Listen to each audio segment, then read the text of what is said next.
people this weekend were asking me a ton of questions, and I kept saying, I'll explain everything on the podcast, trying to get people to come on over and listen. So if you are subscribed or following me on here, share this episode with your friends and family, and let us know you care, because there's a lot to go over. Started the week. Well, first of all, how are you doing? Do you have anything to add to this conversation? I'm doing great. I'm just I'm glad to be sitting here with you. Dying to hear the stories. I purposely didn't call you because I wanted to talk about everything fresh on the air. Because we'll talk about one of the other reasons I didn't call you, but I really wanted to hear this live in front of you on the air with the listeners, because I know the lead up, but I want to know right now how this all went down. What an amazing week you had. So I did. Nope, I got nothing. Okay. All right. Well, I always give you a chance to put yourself over. So my week started last week when Halloween. It was Halloween. We went up to the Rhode Island Comic-Con convention, and I was there from that Thursday to Sunday night. That was a long one. That was like a 4-day trip. And it was a great turnout. Thanks to everybody who stopped by my table. I have to say that. Got to spend the weekend with Betty, which is always a pleasure. Bubba and Devon were just, good dudes, my brothers. It was just a great time. And thanks to Signed by Superstars for bringing me into that one. It was a long one, but it was fun. We had a really good time. Got to go to dinner with Bubba, Devon, me, Betty, Matt Hardy a couple times, hung out with him, and it was a lot of work. The hours were very long, but we got to hang out afterwards, and I don't get to see Bubba and Devon that much, so that was a treat for me to spend that time with them. So it was a good time. But even prior to that, let's go back, 2-3 weeks, something like that. Yeah. I was sitting at home. I don't even know what day it was. I have all the text messages to prove. It was a Wednesday. We had just recorded. Did we? We had just recorded, yeah. Trying to see on here. I should have had this pulled up because I've gotten so many text messages since this all came up. I was sitting at home. It was 9:00 at night. Here it is. Excuse me. 9:00 at night on Thursday, October 17th. And 8:54 p.m. is when the first text came in, but my phone rang first. And it's a joke amongst all the workers, like when area code 203 pops up on your phone and you don't know the number. Everybody's always like, oh, what's WWE calling? Stamford, Connecticut, burr, burr, burr. You know what I mean? We always pop. 9 times out of 10, it's always a telemarketer or wrong number or something like that.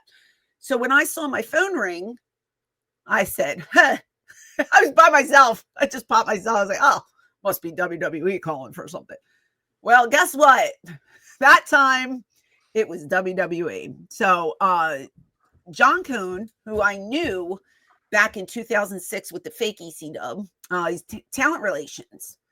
Such a nice man. I liked him back in 2006. Always got along with him. Perfect gentleman. Very sweet.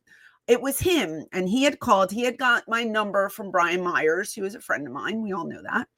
And we're going to put the actual text messages up when we do the YouTube, so I don't get any haters telling me I'm lying or I'm fabricating the truth.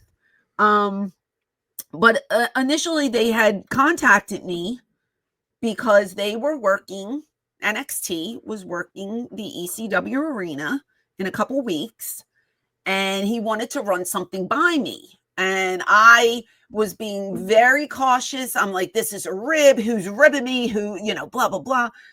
But it wasn't a rib. But I had asked, what is this in reference to? And then he started explaining everything. You can see in these text messages. And I guess I should read it because we're on, for people listening on iHeart. The initial text message was, "Hi, Francine. This is John Cohn from WWE Talent Relations. We crossed paths back in 2006 when I was a referee for the relaunch of ECW. I have something I want to run by you if you have a minute. I wrote, hi, John. Hope all is well. May I ask what this is in reference to? And I remembered exactly who John was. He said, on Wednesday, November 3rd, NXT will be running a show at the ECW Arena. We'd like to know if you would be available to be a special guest referee for one of the matches. It would be with NXT talent Jada Parker and Lola Vice. And then he writes, the compensation will be blah, blah, blah. I wrote back, really, why me? Because at this point, he didn't say anything about the ECW connection. He just said it would be at the ECW Arena. So I was curious, like, why me on an NXT show? It didn't make any sense. I also said November 3rd is a Sunday, not a Wednesday. He said, sorry, it's Wednesday, November 6th at the ECW Arena. He said, we want this to be kind of a celebration of ECW and a crossover with NXT. The writers came up with some ideas on how to do that, and your name came up. Then he says, we also have, and he gives me a list of names confirmed, and he's reaching out to a few more. Then he puts more names. I'm not going to mention because some people came through and some people didn't. He said, he left them messages. And I said, okay, I have to talk to my husband, blah, blah, blah. May I contact you tomorrow? Haven't refed in years. I'll need to buy a ref outfit. Not thinking at the time of my stomach and the problems that I've been encountering, right? So he said, absolutely, call me or text anytime. It should be a really fun show. I said, okay, let me talk to him. I appreciate you guys thinking of me. I'll be in touch.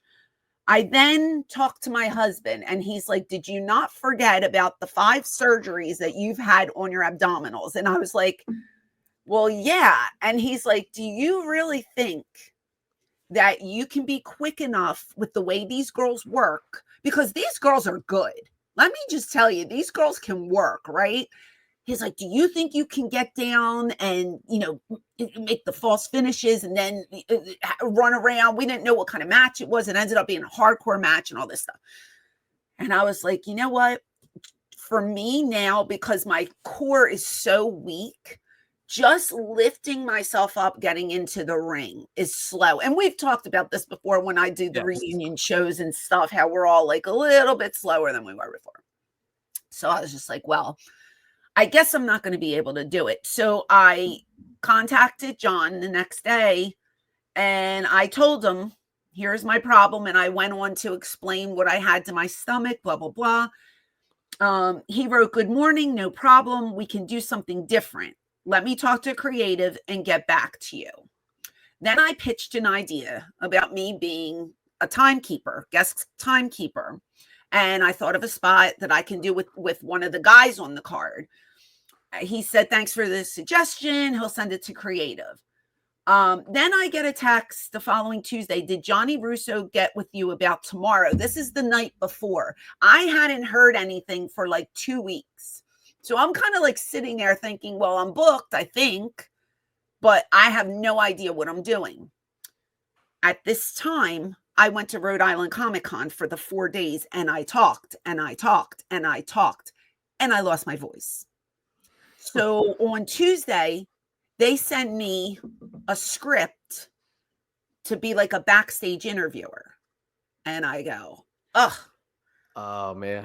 I can't do this either. My voice is shot, right? Because it was bad. It was bad.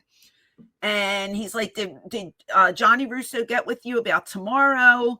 And then how cute. He sends me directions to the 2300 arena. It's just adorable. You get there with your eyes closed. I said, okay.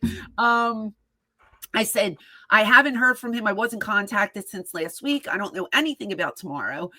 This is at 9:00. The night before the arena. So he goes, I'll reach out to them now. I'm sorry about that. I said, no worries. He writes, Johnny's supposed to reach out to you. If you can arrive around 1:00 tomorrow, that would be great. Please text me when you arrive and I'll meet you. So I had talked to Guido because I'm a horrible driver. Everyone who knows me knows that I am the shits at driving. I can admit that. I do hate driving, especially at night. I can't really see that well at night. I'm not a good driver, so I didn't want to drive alone. So I contact Guido. No problem. Meet me at exit, blah, blah, blah. we'll get it done. So I was like, okay, so his call time was at noon. So we were going to meet at 11. So I was already getting there super early, which was fine. Johnny Russo, who is a very nice man, got to meet him, lovely person. He calls me at 10 o'clock or texts me at 10 o'clock, right? With the script for the backstage stuff. And I type back, Johnny, I am so embarrassed to say this. I have no voice.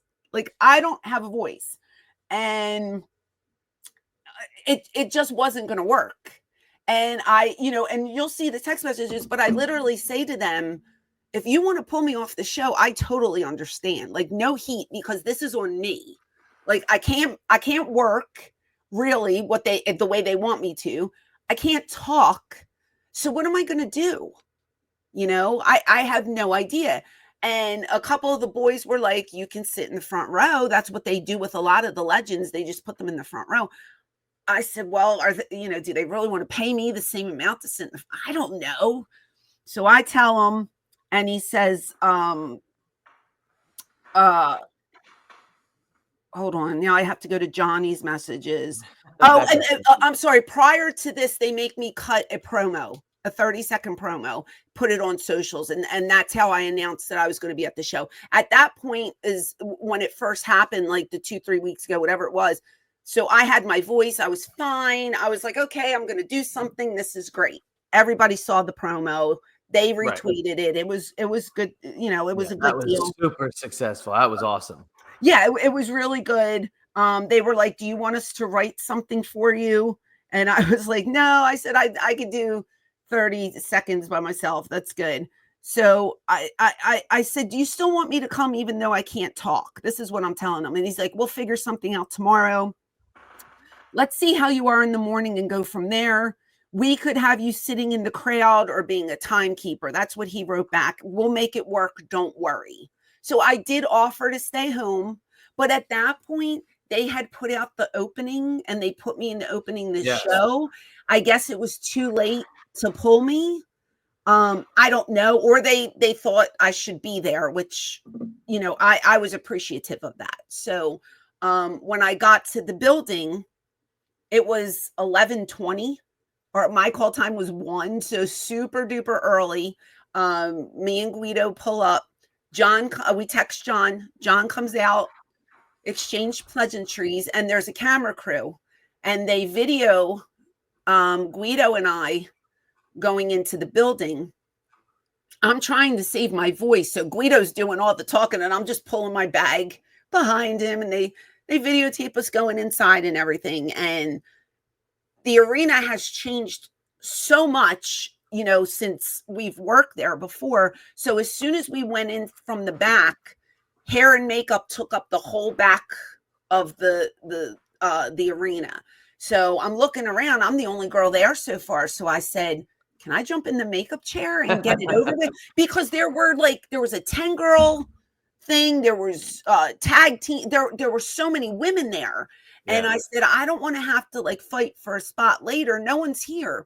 So I went up to hair and makeup and I was like, would you ladies mind starting a couple minutes early? And they were so accommodating. Oh no, sweetheart, sit in the chair. It's great. I got to know them. We, exchanged pleasantries. And as I'm sitting there, Shawn Michaels walks in. And I was like, I have to say hi to him. He's the head honcho and blah, blah, blah. Such a nice exchange between him and I. He said, we appreciate you coming today. Thank you for being here. And I said, thank you for including me in this weird voice. And he's looking at me like, oh, okay. I don't know if he got the memo that my voice was shot. But I did get to see him later on. And I was telling him, we were in Japan together. And he kind of looked at me. He goes, oh, yeah, I remember. And I'm thinking, no, you don't. I don't think you do. But I did say to him, I apologize for my voice being like this. And his response was, you can just stand there and look pretty. And the 19-year-old in me squealed. Because Shawn, I loved Shawn when I was 19. So I was squealing. but my point was they were just so accommodating to me. So I had to mention all of this because looking back at socials now and seeing like some of the old school fans mad and, saying, well, they could have did something more with you than just stuck you in the crowd. Yes, they could have, but it was me who couldn't do it. So I just wanted to make that perfectly clear. Would I have liked to have done more? Of course. I would have loved to have had an entrance and walked to the ring and did something. It just wasn't in the cards for me. But just being included was enough for me. Like, I didn't need any more than that. It was fun. I got to meet so many great people. The girls were so nice.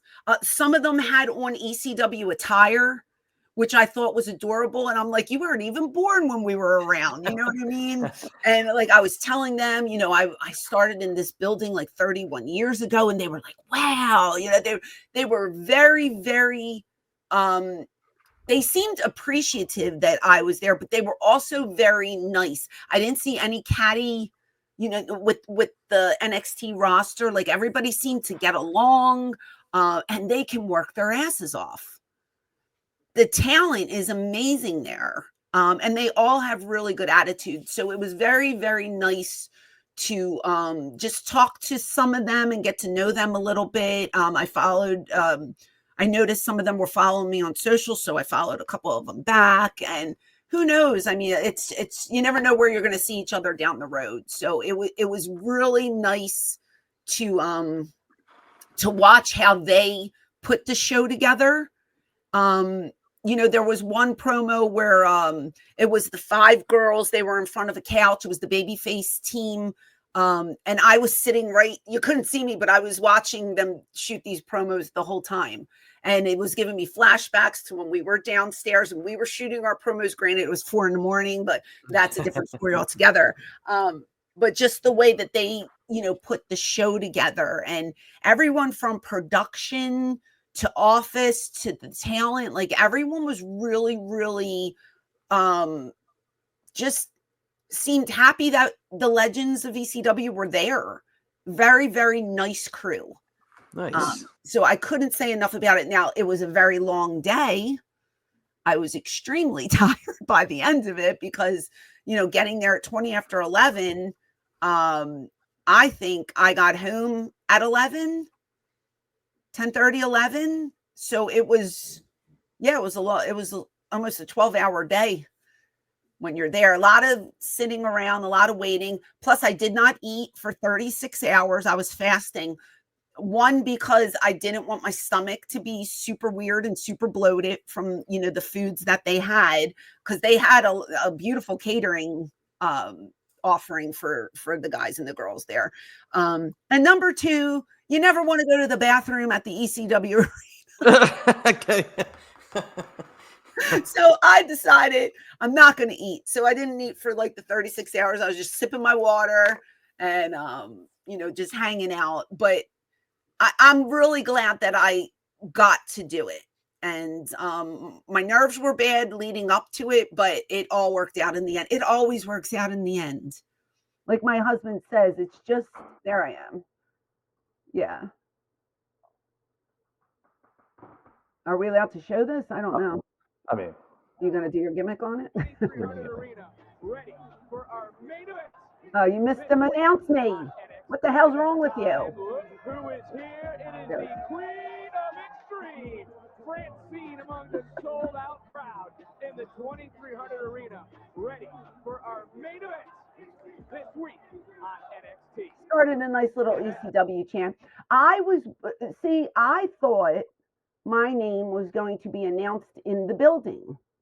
So I'm sitting there. First of all, they walked me out. It was pitch dark. I didn't know what section I was in, right? They just led me to this empty seat. And I'm waiting because usually, like on the pay-per-views, I thought that they announced in the buildings, but they don't do that. They don't announce you. They only announce you with the announce team for TV. Sorry. That's all right. And I didn't know that. So the cameraman's in front of me and he's letting me know, okay, you got a minute to come back from commercial. You have 30 seconds. And so then he points to me and I'm sitting there waiting for my name. And he's like, stand up. And I go, what? He goes, stand up. I go, now? He goes, yes. So I stood up and didn't hear it. So I said, well, what do I do? I said, I'll start an ECW chant. Just started chanting. Know what to do. Because I'm waiting for my name to be called and it was never called. But I was told they did put me on the Titantron or whatever they call it these days. And Right. I got to watch the match up close and personal, which was a lot of fun. And that was basically it. You know, pretty easy work, long day, but easy work for me. And again, just happy to be there, happy to be included, and met a lot of good people. Oh, that's great. Yeah. I have some questions if it's time to open up the floor a little bit. Absolutely. So my first question would be about the setup for the arena itself, because obviously, I've been there for the indie shows that have taken over the arena now and have done shows since. I got to think that WWE has to expand a little bit more than those. So how did they cram all of their sets, placement and their production equipment? How did they cram all that into that arena? I was told that it was 700 seats. So they downsized the seats because usually you can fit, what do they fit? Like 1,500? Yeah, I thought it was close like to 1,500. I think there were only 700 seats set up, 700 chairs. I could be wrong. That's what I was told. But you couldn't get a good gauge from the TV how many seats there were. It looked beautiful on television. Oh, yeah, it looked fantastic. You just couldn't get a gauge on seats. From the way the ramp was set up. Now, I will say I was hoping it was going to be the old school ECW bricks. That's what I thought would have been cool with the ECW logo on the top, but I don't know if that's readily available to use. I'm sure they have it because I know they did. Remember, they had they did it similar at the Fan Fest stuff for WrestleMania. Yeah, I just thought maybe that's. I like what they did. I thought it looked good. Oh, it was beautiful. Yeah. It was but to get that old school ECW feeling, I was just hoping that they would have put up the chain link fences with the bricks and the ECW logo. But I mean, to get past that, in the back was so tight between hair and makeup, and I don't even know what else was set up. I mean, when I was watching, there was a camera set up behind me. So I don't know if they were filming while we were watching because there was a monitor. There was a monitor where we were sitting because I was sitting with Devon, and there was a monitor. And when you walked maybe 20, not even 20 steps, that's where the agent sat. And there was like 2 monitors there. And there was some kind of, I don't know, board in front of them or something that they were using for the show because they were doing the show. So that was like right there. But then behind me was like hair and makeup and whatever else. I know once I was done with hair and makeup, they grabbed me to do my vitals. And I had to go in this room I never even knew was there. So, I mean, I'm assuming like when they broke the walls down, this little room popped up.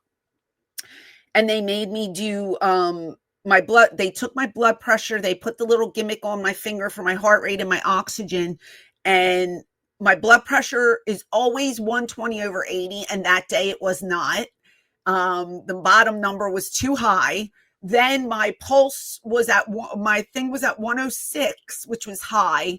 So the guy's looking at me and he's like, "Are you nervous?" And I was just like, "Well, right now, no, I'm very relaxed." I said, but I was anxious to come today. So like I had to be on holding. They had to hold me until everything dropped or else I wouldn't have been able to go out there. And I said, "Listen, let's just talk a minute." I said, I'm not doing anything really, but sitting in the crowd. I said, "Are you going to fail me?" The guy's like, "No, we're not going to fail you." He's like, "But you need to come down." And I was like, "Oh." So I sat there for maybe 15 minutes or so. And then he's like, "Well, you should really go to a doctor and check." I was like, "I'm always perfect. Like this, it must be this environment because I'm fine usually. Like this is, I guess my heart rate was a little elevated. It was just a little overwhelming, You know what I mean? Like I didn't know who I was going to meet and what was going to happen and blah, blah, blah. But, you know, and then I just like, after I saw the doctor, I went out and I watched the rehearsals and I got to meet some of the guys that were in charge and all this stuff. And that's where I saw Sean for the second time and I got to speak to him a little longer. And then they started taking pictures of like me and Steve Carino, me and Rhino, anybody that was in the area. They would say, can we get a quick picture? They made me go on the ramp, take a picture like on the ramp, stuff like that. So, but to answer your question, I think they just shoved stuff in where there were openings, like for all their equipment, because there was stuff everywhere. It was everywhere. But the end result, I think, looked beautiful. Yeah. No, it's fantastic. I mean, and thank God they had that expansion of the 2300 arena to give you all those extra rooms. I was telling the girls, I was like, you have no idea. I said, we had an outhouse practically to go to the bathroom. I said, we never had like a nice bathroom with mirrors because now they're upstairs. There's like the mirrors and because the one toilet got clogged and the girl was like, we got to get somebody to unclog the toilet. And I was like, you're lucky you have a toilet. They were like, why? And so I was telling them and they were like, oh my God, that's terrible. I was like, oh girl, you don't even know. Back in my day. Yeah. So. I know this is kind of like a, you know, obviously there's going to be a little bit of a difference, but compared to 2006, the advancements in the production, because in 2006, I mean, WWE still did a lot of stuff on film. So now, obviously, we're in a digital age. Did you see all these differences in the advancements of the production from obviously, 18 years, almost 17 years ago at this point when you were there? Yeah, I never really paid attention to that. When I was there in 2006, I was like oblivious to everything. I didn't know how anything worked back then. I saw more this past weekend than I did for the 6 months that I was there, I think. Because I never saw, like, you see Gorilla, right? But I never really took the time to look. Like, I went behind and was looking at the equipment. I was looking at the screens just to see. There could have been 4 monitors even. I don't even know how many monitors, but we had like the one. And then there was, I don't know if it was, I was sitting at one point next to Finley. I don't know if it was him or somebody else, but when they would go to commercial, our monitor would just turn to black. And somebody goes, didn't you pay the bill here at the arena or something? And everybody, everybody's laughing about it. But I never really looked at how it was ran when I was there before. I just didn't take the time, but I had so much time on my hands. On Saturday, I was just wandering around and I happened to look and just at the boards and, they were filing people. Like if you watch the show, they took them to different locations around Philly to get those promos that they did. Right. So they were doing that throughout the day. And then at one point I saw like all of the writers and the agents. Like I met a bunch of the agents and then the writers, and they were like in a line and I saw them all following each other. There were buses outside. So I don't know if some of the talent dressed on the bus. I don't know who was on the buses. I don't know because we didn't like, there was this, when you went up the steps, they separate talent, females from males. And I don't know if it's like because of, well, I guess they always did it that way. Like in ECW, you can room free. Like if I needed something, I would just knock on the door and walk right in. But not one male ever came into the locker room when I was there, except for when they were shooting that promo with the couch that I talked about. And they made sure, is everybody dressed? Is everybody okay? Blah, blah, blah. And then they came in. But I never saw any male talent the whole time I was in the female locker room. I didn't see, they were on the opposite side in their room, or they were outside on these buses. And everything was like kind of blocked off with arrows, like female talent here, male talent here, production here, but whatever it said. So I don't know. I was just following signs and I was just wandering around trying to occupy my time. We should have given you an editing course while you were there. They could I would have you had enjoyed enough it. I time mean, to get that done. I used to sit and watch Paul edit the show, which was in somebody's house on, minimal equipment, but they just had tons of equipment all over the place. And it was interesting to just watch the dynamic of the show being put together, and how they did promos, and who was kind of the ringleader of the promos, and how they gave their verbiage and stuff like that. I'm intrigued by that kind of stuff. So I thought all the girls did a great job, and the guys as well. Like a lot of the guys were talking to me in the back and saying they were fans of ECW, and it was just fun. It was fun to get to know them a little bit and see them work. So Nice. yeah, it was a good time. Now, before we get to my little wrap up on a couple of questions I have, let's take a quick break. Okay. And then we'll close out the NXT CW. You like that? I just Yeah, I came up with that now. Sure. We'll close out with that experience right after we come back from these commercial messages.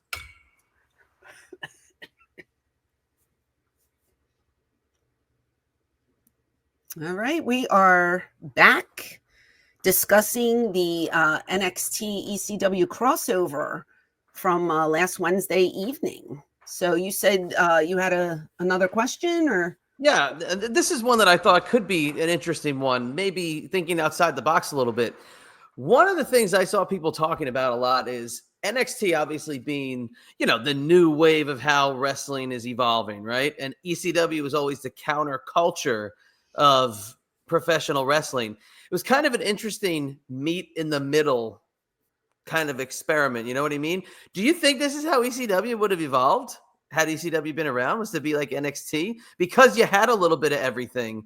And we always talk about this is how ECW kind of was. If you look really deep, there was a little bit of everything. And when you looked at this show, you had your legends, yes, because it was obviously the tribute, but then you had some of these guys doing these amazing moves and these high-flying spots, but then you also had hardcore, and you had these, trash cans and kendo sticks and this and that. So when I saw that as a criticism, maybe that, ECW wasn't like NXT, do you think maybe it kind of was if it was around today and had stayed ECW? I don't know, because with the hardcore match in the beginning with the girls, I wasn't sure if they were billing that as a hardcore match or a hardcore street fight because we were in the ECW arena. Like, do they do that on NXT a lot with the females? I'm not sure, Plus, we didn't have a women's division. So that's a difference right there. Like, we didn't have that women's wrestling that they do today. Now, if ECW was still around, you have to adapt with the times. So I'm sure Paul or whoever else would be running it in 2024 would have to start using female wrestlers because, it's the trend right now. They main evented the show. It's hot. People love to see the females work. And they're good at what they do. They can hang with the guys. So I think if ECW was still around today, that's the one thing that would be implemented in there would be a female division for wrestling, because we just didn't have that back then. Interesting. Yeah, I can obviously see that. I can't imagine ECW might put another little spin on it too, the ECW way. But again, business has evolved, so of course. And the unique part about this was we were on Wednesday evening. NXT is usually on Tuesday, so we were on Wednesday because of the election. They went head to head with AEW, and they actually beat AEW in the ratings. So people are chalking that up to, well, was it the ECW twist that put them over the top? Who knows? I don't know. All I do know is that the ECW themed show was victorious that night. So I think a little bit of both. I think it's got to be a little bit of both, because I think everybody was used perfectly from ECW. I think that the matches that they put on the card were executed to the best that they possibly could have been. And if I watch, and this is not me being an AEW hater, if I watch an AEW show, even if it has the mix of the legends, it doesn't hold me like the NXT show held me, because I think it's that WWE polishing that the show has. Because even though it's got the NXT branding, you're still watching a WWE run production. And I think that's the difference maker, is if I have the choice to watch A or B, and A is a WWE production, if you're a longtime fan, I think you're going to go A. But remember this as well, you were on the CW. You were not on Sci-Fi or USA or a cable network. Right. Yeah. There's a difference there for sure. But overall, I just want to thank WWE. I want to thank WWE NXT, Shawn Michaels, everybody that was involved, John Cone, Johnny Russo, everybody, for including me, because I've said it before, a lot of these WWE, ECW throwbacks, I'm not a part of. And this time being called, I was just like, wow, I was literally surprised I got a phone call, because I'm never really included in their vision of ECW. If you look back to everything that they've done, they tend to use the same people over and over again. And I think this time was a little spritz of maybe a couple people that you would say, hey, because everybody in the comments is like, oh my gosh, haven't seen her in forever. I'm like, well, I'm kind of still around, but I haven't been on TV. I haven't been on TV in years. And so to pop up, it was nice. And it was nice to be included, is what I'm trying to say. So, I didn't think I would be. I didn't ask for it. But they contacted me. So that was very, very nice and humbling. And I was just happy to be a part of it. And that's all I can say about it. You know who had my favorite non-Queen of Extreme moment of the night? Of course, it popped best for you. I mean, you were my favorite. Right. Of course. Standout, of course. Sure. You know my other one was? No. Rhino was all. I mean, that was great. They gave the old school ECW blackout. And Robert Stone had the line of the night when he said, what is it? They don't pay the bills around here? They pay their electric bill. Yeah. Oh, didn't you say that before? Was that the blackout line you used before? Was that no? They also said that in the back when the screen went black. He said that in the ring when they cut the lights. When Rhino came out. Robbie Stone is one of the nicest guys on the planet. I really, really enjoy him. He's great. He took that spear a champ. That was great. I enjoyed the spot that I enjoyed the most, I think, is when they had Guido up for, what did they give him? A power bomb. They held him up for something, and as they're holding him up, he makes the sign of the cross. I got to go back to watch that one. It was so fun. Just everything was just so fun to watch, because I watched the show from the beginning until the end. And I thought it was a really well put together show. And I thought it was a great tribute to us as well. And again, just really, really happy to be a part of it. There's nothing else I can say. It was a great day. Did you get to hear the music being played at the beginning? The theme? Like when they were when they came in from the intro? So they played the intro, and I hear the music. And who did I say? Was it Carino? I said it to somebody, and I was like, this might sound corny, but I just got chills. And I felt like it was 1996 all over again. And every one of our guys was like, oh my God, I'm freaking out. I'm about to cry. I'm getting chills. Like, we all felt it. You know what I mean? It was just like in unison. We all kind of looked at each other and we were like, wow, because we're in that building. We're at the ECW arena. You're hearing the music. We know we're going out there. And it's like, what year is this? Like, ECW will never, ever die. We're never going to die. We might die physically, but that company is never going to die. Ever. And I don't want it to. Because then, okay, so then after that, I was home for a day, and then I got picked up, and me, the Sandman, Todd, and Tyler went to Long Island, and we did the big event. And in our row, it was all ECW. It was me, Todd, Hack, Steve Carino, Jerry Lynn, Shane Douglas. I saw Kimona there. We were all Bubba, Devon. We were all in like the same line, and we were like, "This is the ECW line. This is all of us." And we were just there having such a good time and hanging out. And I mean, yeah. Which now I feel so bad. Bubba and I had a conversation, and he's just like, sometimes I kind of feel left out. And I'm like, why? And he's like, because you guys take these pictures and I'm never in them. And I totally forgot his table was maybe 6 tables down, and they grabbed us and just started taking pictures. And I should have went and got Bubba. So after I put that up on Twitter, Bubba goes, see, this is what I'm talking about. I was like, oh my God. I said, from now on, I'm going to grab you and Devon for sure, because it's so quick. You know what I mean? Like this was, that group, we were all sitting together and like, I've seen it. I've seen how it gets done. Yeah, and it's always Moose. It's always Moose, because then he jumps in. So he takes it with his camera and then texts everybody the picture, and then we can do what we want with it. But yeah, Bubba and Devon should have totally been in that picture. But they were down like 6 tables from us. And I don't know, they were probably with fans because they're over. And, we were just hanging out. So we all took pictures.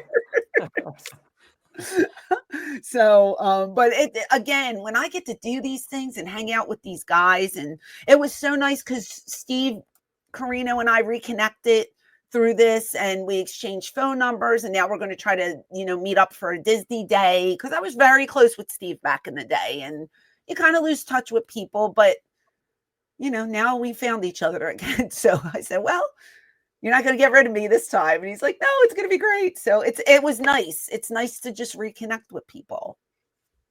I'm blessed. I'm so happy to have these guys as my friends and my brothers. And I don't know, I can cry just thinking about it. I was really happy this week. It was a very profound thing you said about 3 minutes ago, but like I've said a million times, you don't hear them chanting WCW. No, you don't hear them chanting AWA. You just hear ECW in your ears. That tells you something right there, Absolutely. And I am so happy to be an original and so proud to be a part of something so special. I know that sounds corny as hell, but not many people can say they're an ECW original, and I can. And that makes me happy. So if you don't like it, you can bite me. All right, you were the guy the other day that said, if you don't like it, you could suck it. So you could steal that one. Was there anybody else from ECW at the big event you saw? Anybody related to ECW that was there? Anyone? Trying to think. Nobody? I think I mentioned everybody that was in my row. Anybody else that not in the row? I don't know. I didn't leave my table. We got there and we had to put our stuff, really quickly, because it was. That's a big venue too. That you guys were. Yeah, it was really big, and I couldn't. I did see JBL, and man, is he a big dude. I kind of he hugged me, and I kind of melted into his his chest area. It was like, whoa! I saw Dustin Rhodes. Gave him a hug. MJF winked at me because he was in full MJF mode, screaming at fans. So didn't say hello, but I got the little winky poo as he walked by, not to break character, and I laughed at that. I'm trying to think of who else. Who am I missing? There's one guy at that show who was very instrumental in ECW's growth. Paul! Oh my God! Oh my God! That's a whole nother. So we get there. There is a line blocking our tables from going out the door practically, and I'm like, this has to be Paul's line, right? But when you looked at the front of the line, It was like the mighty and grand power Wizard of Oz, or all powerful Wizard of Oz. There was a curtain. He was behind. Oh, wow. You couldn't see him. So I'm just like, oh. So I think George Tahinos was like, and initially they're like, they won't let me back there. So I was like, oh, could you imagine we go try and go back there and they're like denied? I would feel so cheap. Like, so we never went back there. We never saw him. It just wasn't in the cards for us. He never came from behind that curtain, and they had, like, I guess security or someone blocking. That's what I was told. So I was just like, well, and like the boys were like, we're not going back there. And I didn't want to go by myself. And I was afraid they were going to say no. I would have been mortified. So yeah, I didn't see him. Pay no attention to the man behind that curtain. Yeah. I said, see the mighty powerful Oz? Like he's nowhere to be seen. None of us saw him. Wow. Yeah. Incredible. Well, if you paid like $250, I don't know what he was charging, but I tell you, it was a lot. His line was out the door. Your boy William Shatner was there. Yes, I know. I heard he was, and I tried to get him there about a year ago. So yeah, he was there. Pac-Man Jones, something with Hack at the bar. I don't know what. That's another story. They'll probably. Oh my! I can't even imagine that story. Know what happened there? Lawrence Taylor, LT was there. But again, I didn't really get to see anyone because we weren't late, but we didn't have much time to set up. So by the time we set up, there were already fans waiting at the table, and we had to get going. And then we left. I think we left by 3:00 to come home. So. Isn't it crazy? We've been talking about November all year, basically, and now here it is in November. Here and it we're is. getting down to the nitty-gritty of the November appearances. Yes, which I have 2 done, or 3 done rather, and I have 1 to go, and that is WrestleCade. If we want to start putting it over, Thanksgiving weekend, I'll be there Friday and Saturday. Friday, I think, is from 3 to 6. I land at 2:06 or something, so I have to hightail it. So we might do from 4 to 6 that evening, but we'll be there. And then Saturday, whatever the hours are, we'll be there all day. And who knows? Maybe I'll go catch the TNA show, watch that. I don't know. I think a lot of us want to go to dinner, drinks, do something fun. It'll be a great weekend. WrestleCade's a great weekend, and we're pretty excited about it. And I know you have a guest that you're going to bring. I will be there on Saturday. Just Saturday. Okay. Just Saturday with Kevin Thorne, but we will be there Friday. We are both getting there Friday afternoon. Yep. But we will only be doing the Saturday portion of the convention. So we'll be there the whole time, whatever it's 10 to 3, whatever that whole time frame, we'll be there the whole time. Are you staying over Saturday? No, we're just staying Friday into Saturday. Okay. All right. Well, that sounds good. Look. Oh no, we got it all planned out. It's gonna be really good. It's gonna be a lot of fun. I'm pumped. I can't wait. Yep. Yeah. Hopefully we can wrangle up some guests for the show. I got some guests over my NXT debut.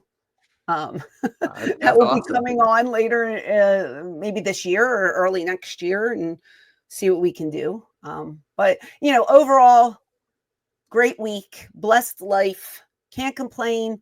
I am tired, I will say that, but that's just because I'm 87 years old. So it comes with the territory.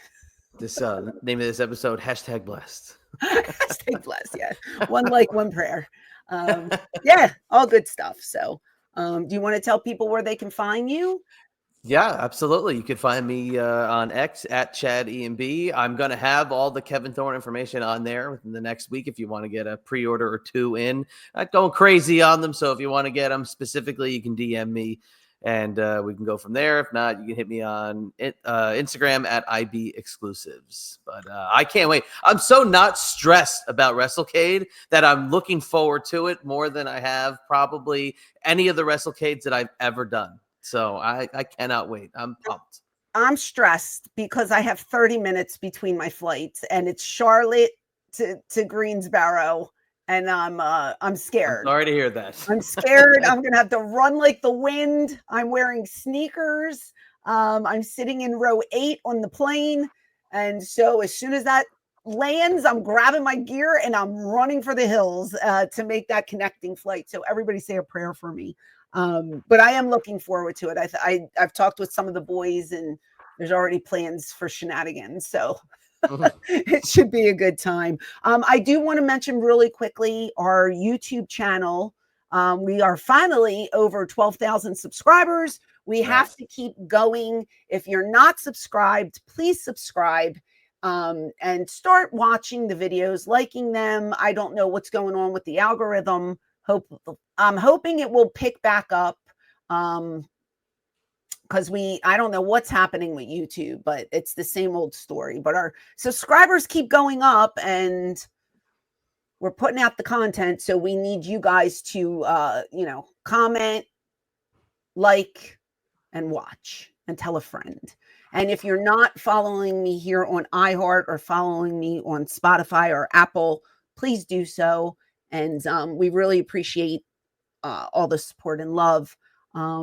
If you want to follow me on socials, again, it is at ECW Diva Francine. I hope you are staying safe. I hope you are staying healthy. And most of all, I hope you are staying extreme.